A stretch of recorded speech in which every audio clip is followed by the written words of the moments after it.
The Gospel of Thomas is a non-canonical sayings gospel. It was discovered near Nag Hammadi, Egypt, in December 1945 among a group of books known as the Nag Hammadi Library.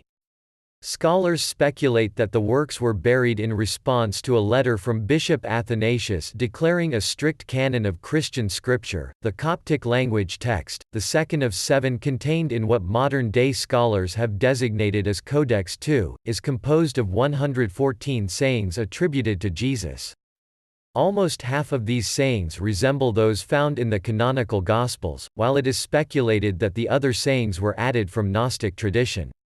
Its place of origin may have been Syria, where Thomasine traditions were strong. The introduction states, "These are the hidden words that the living Jesus spoke, and Didymos Judas Thomas wrote them down." Didymos and Thomas both mean twin.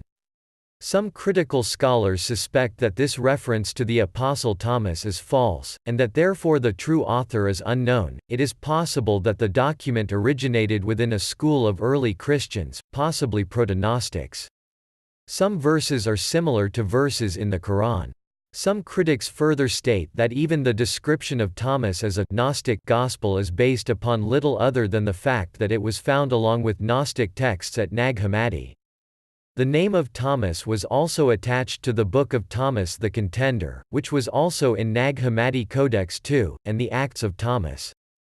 While the Gospel of Thomas does not directly point to Jesus' divinity, it also does not directly contradict it, and therefore neither supports nor contradicts Gnostic beliefs.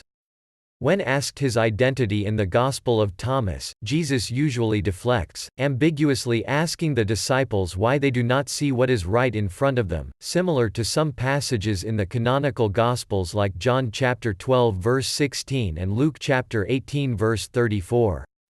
The Gospel of Thomas is very different in tone and structure from other New Testament apocrypha and the 4 canonical Gospels. Unlike the canonical Gospels, it is not a narrative account of the life of Jesus. Instead, it consists of logia attributed to Jesus, sometimes standalone, sometimes embedded in short dialogues or parables.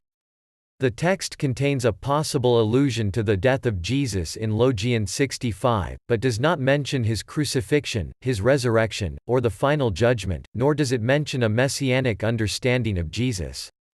Since its discovery, many scholars have seen it as evidence in support of the existence of the so-called Q source, which might have been very similar in its form as a collection of sayings of Jesus without any accounts of his deeds or his life and death, a so-called sayings gospel. Bishop Eusebius included it among a group of books that he believed to be not only spurious, but the fictions of heretics. However, it is not clear whether he was referring to this Gospel of Thomas or one of the other texts attributed to Thomas.